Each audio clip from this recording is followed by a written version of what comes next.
Olá amigos, eu sou Mauro, técnico do Museu da Eletrônica, e este é o Laboratório do Museu. Se você não conhece ainda o canal do Museu da Eletrônica, mas gosta de eletrônica antiga, eu convido para que você se inscreva e ative aí as notificações.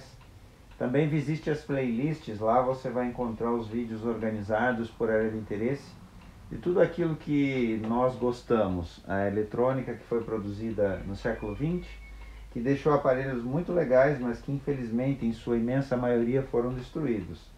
E a nossa missão então é resgatar, restaurar e preservar esses aparelhos para que fiquem aí bem conservados, cuidados, para que as gerações futuras tenham o privilégio e a chance de conhecer esses aparelhos.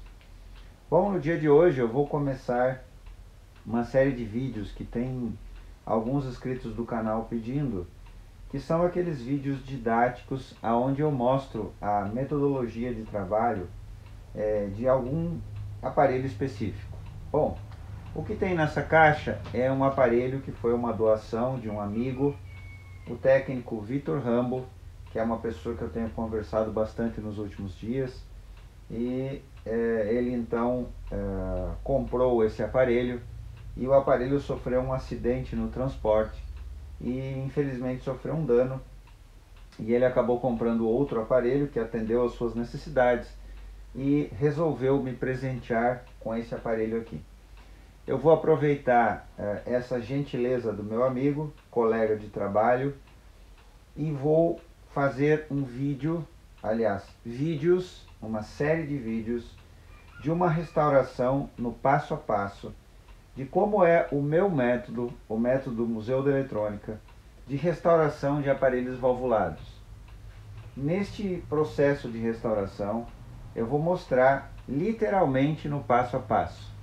Eu pretendo fazer vídeos não muito longos, talvez os vídeos tenham no máximo alguma coisa em torno de 30 ou 40 minutos, mas é o projeto nada menos do que 8 a 10 vídeos para poder compartilhar com vocês a metodologia de restauração de aparelhos valvulados.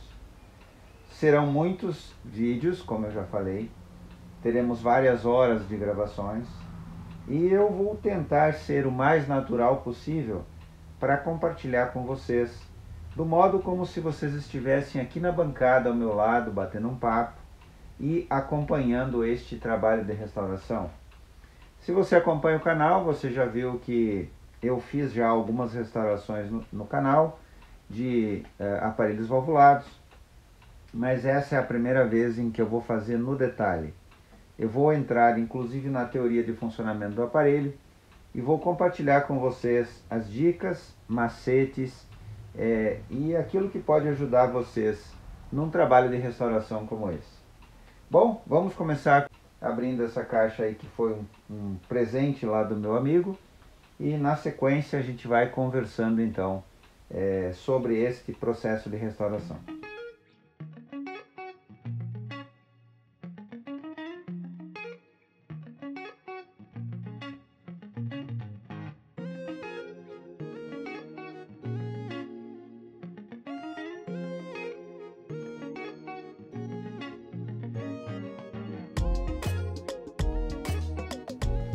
Bom, aí está então, lindo aparelho, fabricado no Japão por volta dos anos 1960, muito provavelmente 1960, porque eu pesquisei na internet e encontrei um documento bastante interessante, que é uma nota fiscal de compra de um aparelho como esse numa loja de São Paulo em 1962, uma loja que era importadora.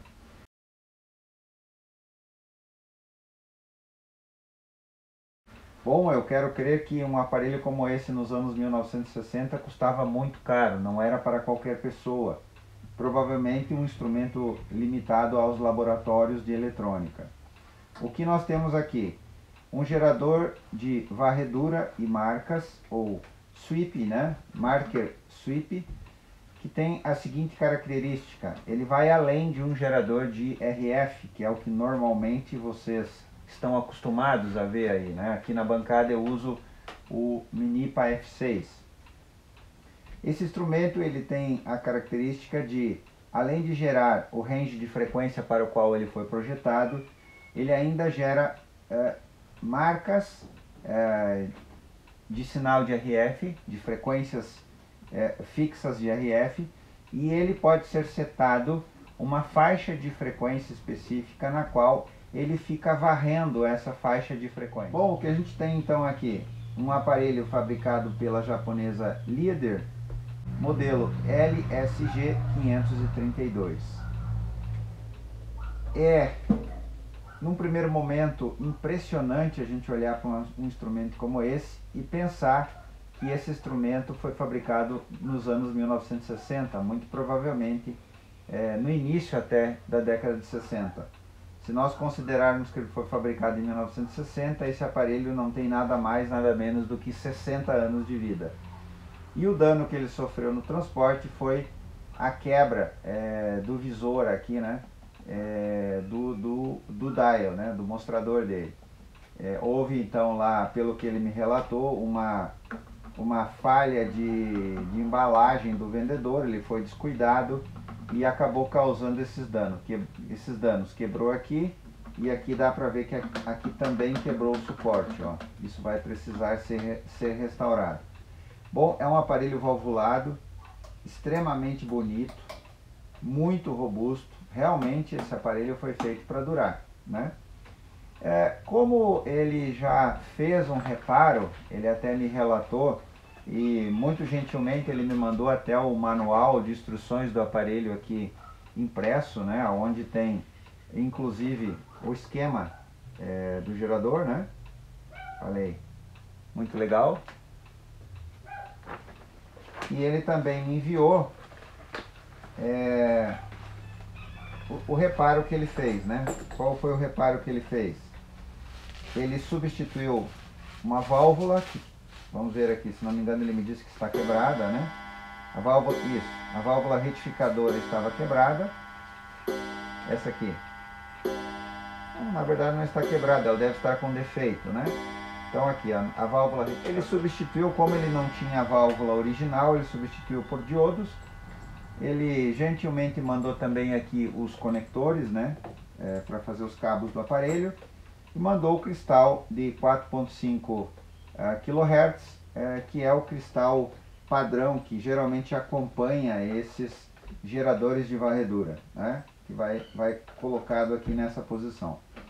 Bom, ele já fez um reparo. Como ele já fez o reparo, a gente pode então ligar o instrumento.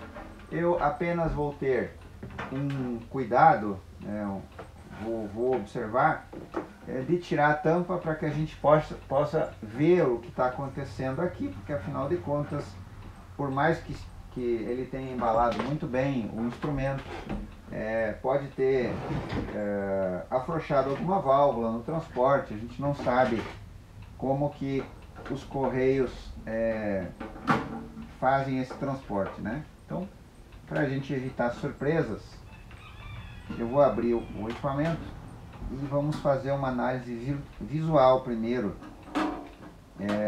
antes da gente colocar ele aí na energia.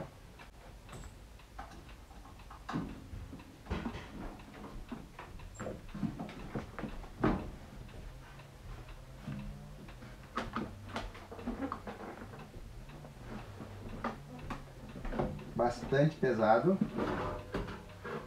dá para entender, né? O que é pesado? É um material, dá para dizer que é quase um ferro de tão robusto que é. Olha só, é muito forte. Característico de aparelhos dos anos 60, né? De cara chama a atenção as blindagens aqui dos dois osciladores, né? Ele tem então um oscilador de marcas que fica aqui e o oscilador de varredura que fica aqui. Marcas e varredura.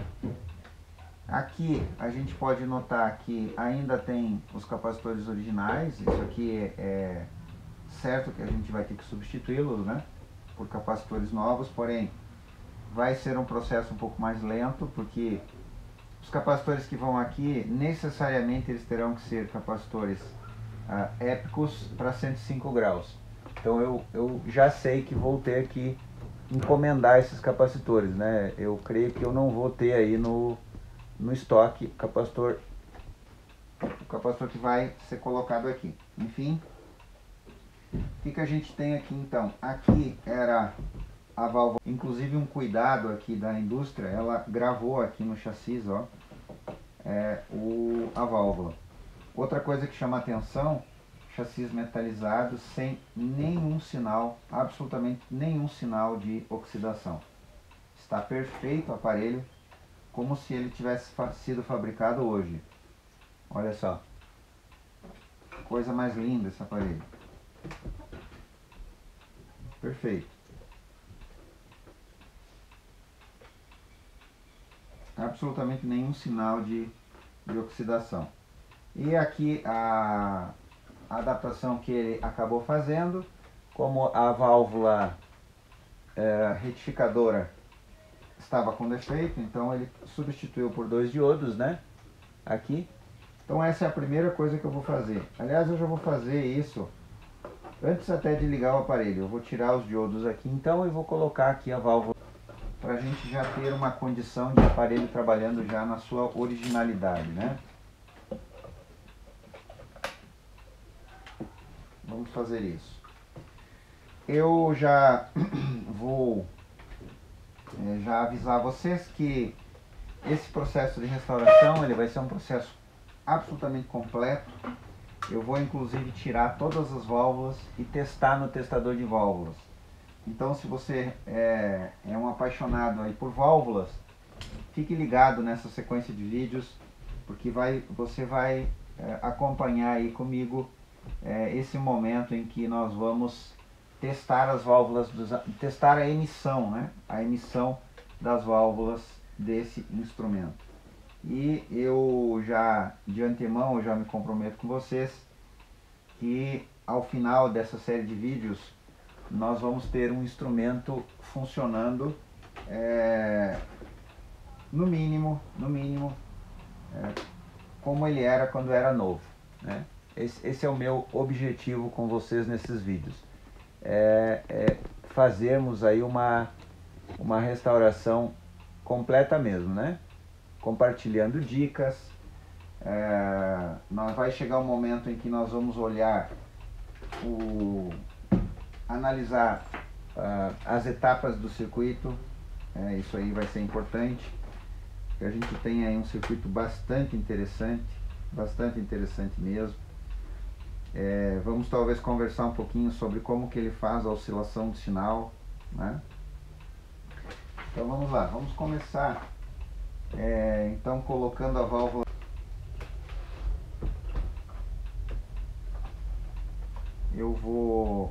Quando eu trabalho com valvulados, eu gosto de trabalhar com um soldador mais potente. Mas como a estação é mais rápida, então nesse momento aqui eu vou só para tirar os diodos, eu vou usar a estação de solda mesmo.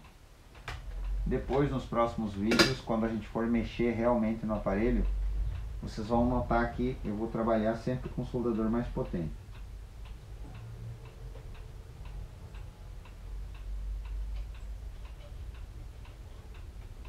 Ok? Vou dar os parabéns para o colega, porque ele fez uma alteração aqui para poder ligar o aparelho, né? Como ele não tinha válvula. Aqui está, ó. Ele substituiu a válvula por diodos, ó. Diodos retificadores.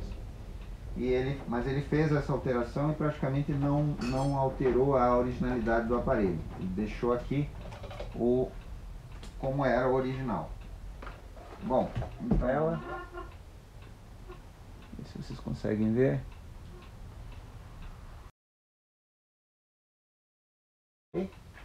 Então vamos colocar aqui.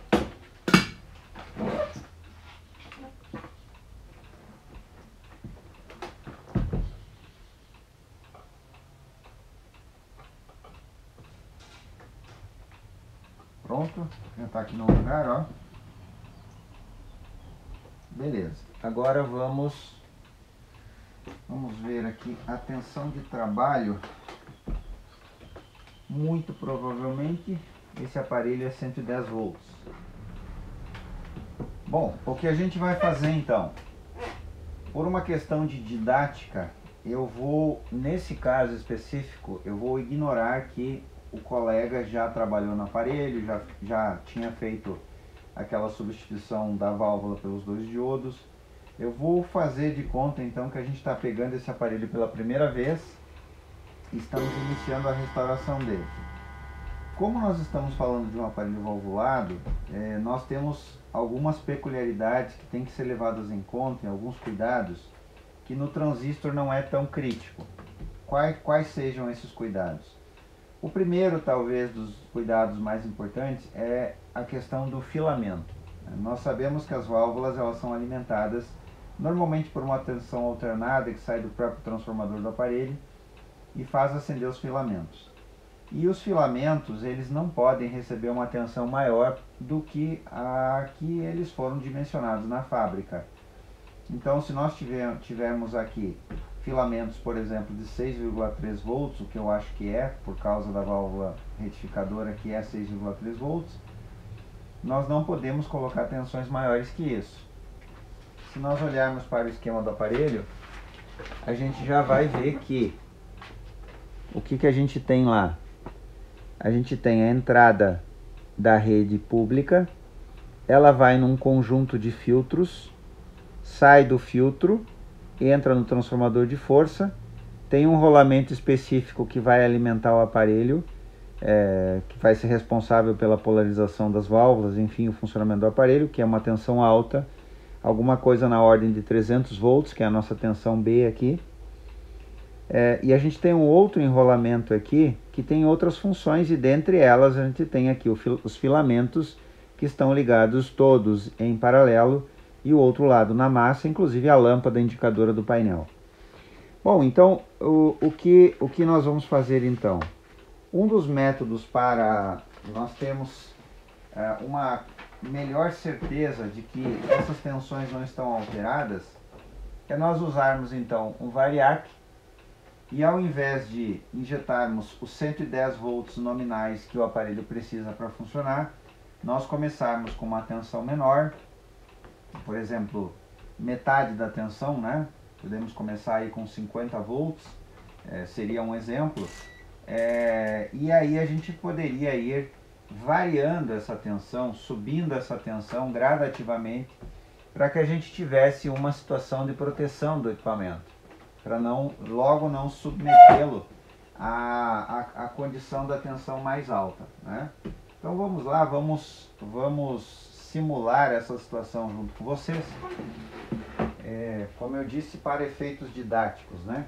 Eu vou pedir ajuda aqui do outro multímetro, para que a gente tenha um multímetro ali monitorando a nossa tensão da rede, e o outro multímetro a gente vai fazer outras medições aqui no aparelho.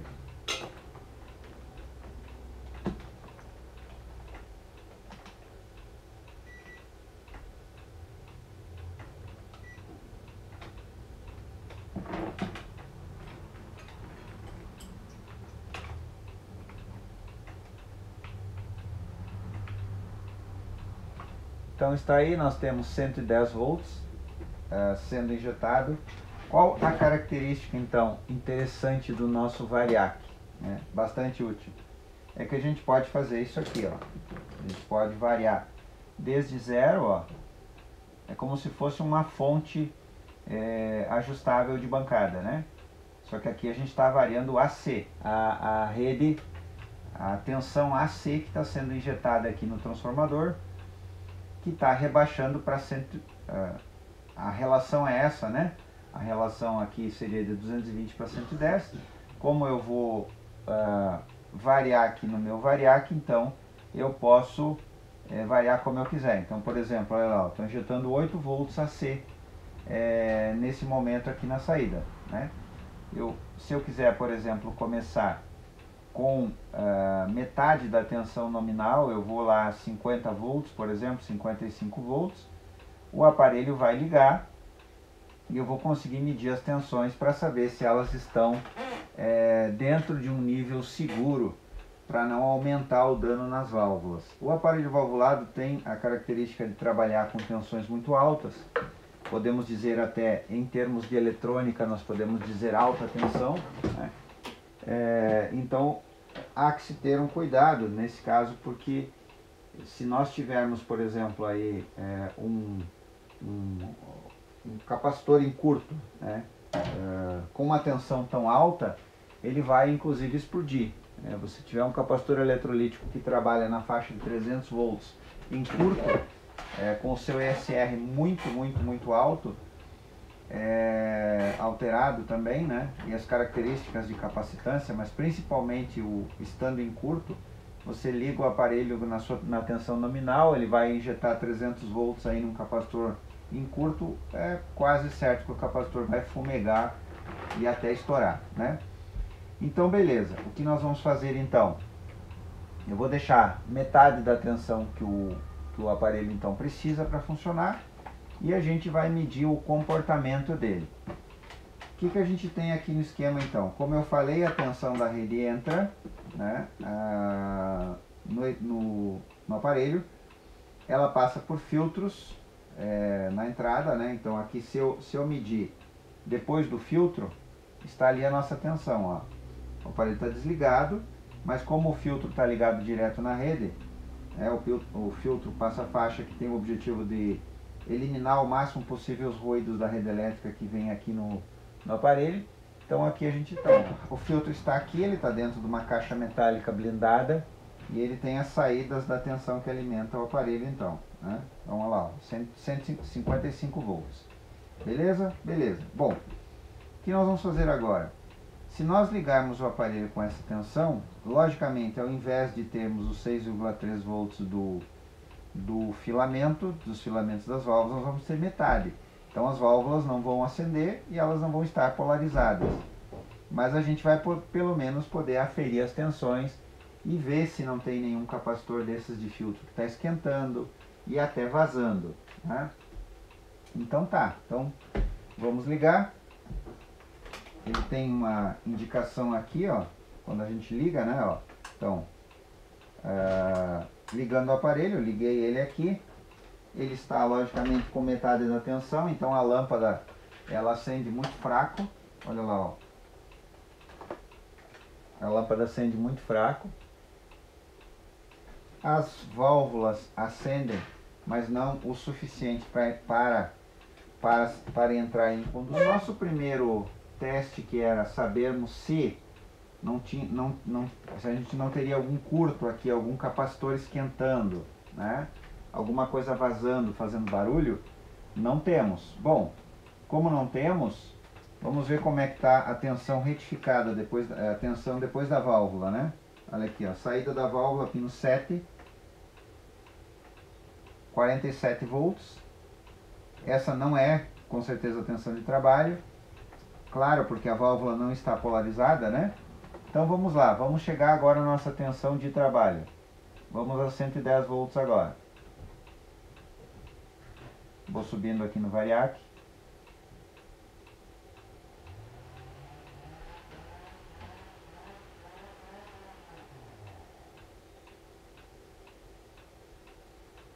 Ok, 100.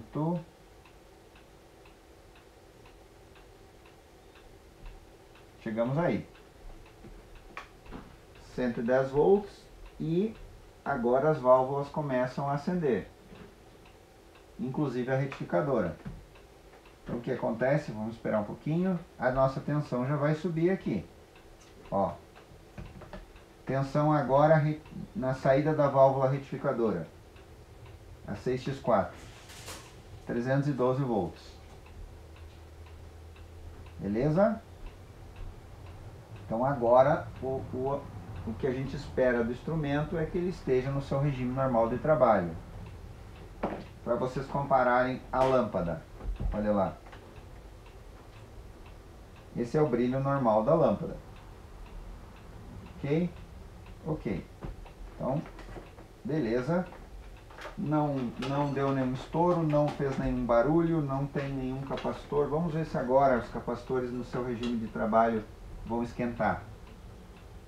A gente sabe que capacitor eletrolítico não pode nem amornar, né? Um sinal característico de um eletrolítico em curto é ele amornar. Vamos lá agora, vamos ver a nossa tensão de trabalho de B aqui, né? No nosso esquema. Como eu falei antes, ó, a gente está na fonte, né? A gente já fez o teste inicial com o variac para saber se a gente não tinha algum curto nos capacitores. Aqui a gente tem dois capacitores eletrolíticos que trabalham com tensão alta, né? 40 micro, ó, C50 e C51. Agora nós estamos submetendo esses capacitores à sua tensão de regime de trabalho.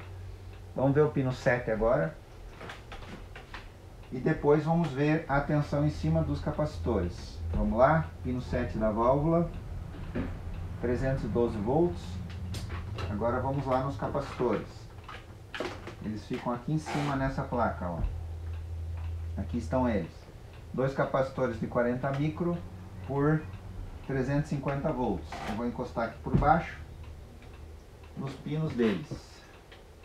Então está aqui, vou ver se eu consigo. Por cima eu não vou conseguir, é meio perigoso a gente fazer um curto-circuito aqui. Então vou usar a massa e vamos encostar num deles aqui.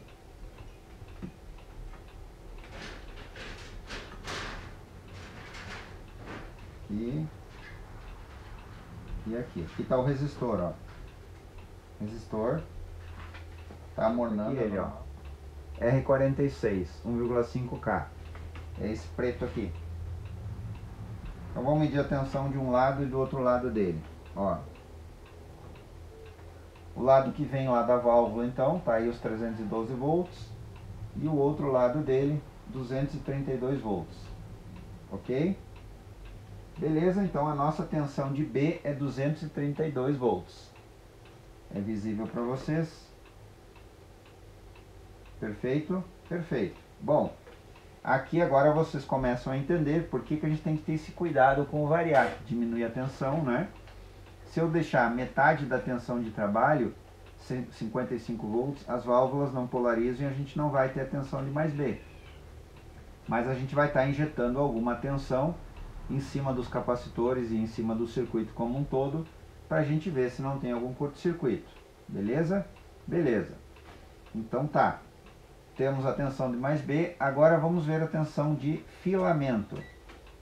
Como eu falei antes, nós temos aqui então uma seção do enrolamento do transformador que é responsável entre a massa e aquela saída de alimentar todas as válvulas e a lâmpada. Vamos ver que tensão que a gente encontra aí. Filamento então. Dá para começar com o filamento da própria retificadora. Olha lá, 5,9 volts de filamento. A linha de filamento é esse fio azul, ela sai direto do transformador, ó. 5,9. Vamos aferir de novo quanto está entrando no transformador. 110. Ok? Aqui tem uma coisa interessante, meus amigos, que nós podemos fazer. Podemos fazer isso com certeza. Ó, é bem interessante isso aqui. E eu vou fazer isso, na verdade, para a gente poder ter uma situação mais confortável de trabalhar com esse aparelho. Ele diz no manual que ele trabalha com 100, 115, olha aqui, ó.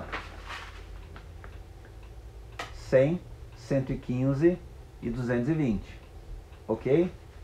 Isso significa que o transformador, por mais que ele não tenha aqui no esquema especificado o enrolamento, ó, ele não tem os center tapes aqui, aparece um único enrolamento, mas o transformador, pela lógica, se o manual diz que o aparelho trabalha com 220, o transformador deve ter os enrolamentos. E de fato ele tem. Ele tem aqui os enrolamentos. Ele tem o enrolamento, vamos ver se é visível para vocês. Ele tem então uma das entradas que está aqui, ok?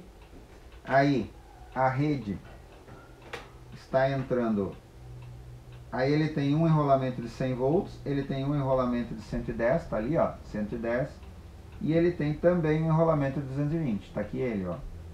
Então depois eu não preciso mais do transformador rebaixador. Quando eu for usar o aparelho, eu posso simplesmente desoldar aqui esse fio que está ligado no enrolamento 110 e passar para 220. Eu não preciso mais um transformador rebaixador.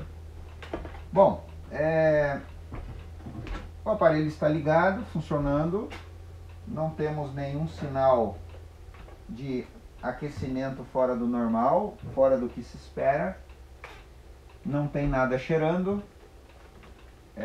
Pode parecer engraçado, mas quando a gente está trabalhando com aparelho valvulado com tensões altas, a gente tem que usar o nariz também, né? Agora, o que a gente precisa fazer para testar o aparelho? Nós precisamos da ponteira, só que eu vou ter que confeccionar a ponteira. Como é a ponteira dele? Usa ali resistores que fazem com certeza para casamento de impedâncias, né? Bom, eu improvisei aqui um conector, como nós não temos o cabo ainda, vou fazer o cabo depois. Liguei no osciloscópio e liguei no frequencímetro em paralelo para a gente poder ter uma dupla leitura e ter uma melhor certeza no que a gente está vendo aí, né? Bom, o que a gente vê de cara é o seguinte: ele não está funcionando, ele não está gerando as frequências que deveria gerar no range de frequências, né? Que vai de mais ou menos de 150 kHz a 250 MHz. Ele não está gerando essas frequências. Com o aparelho ligado, ele fica dando uma frequência que não está correta. Ele está gerando lá em torno de 60 MHz. Não atua. Se eu deixar o gerador de varredura desligado, o sweep, né? Para que a frequência não fique oscilando e eu possa fixar essa frequência no frequencímetro ou no osciloscópio, eu não tenho aqui uma frequência nem parecida do que eu deveria ter. Bom, isso é muito bom, é melhor que o aparelho não esteja funcionando, porque isso significa que no nosso próximo vídeo nós vamos entrar então aí na fase da análise da eletrônica desse aparelho. No próximo vídeo nós continuamos então analisando aí o circuito eletrônico do aparelho para sabermos o porquê que ele não está gerando o sinal de RF esperado na sua saída, e aos poucos aí nós vamos então analisando o que será necessário fazer nesse aparelho até chegarmos no último vídeo aí com o teste final, beleza? Obrigado por aqueles que acompanham o canal, curtam esse vídeo e compartilhem com seus amigos e até o próximo vídeo.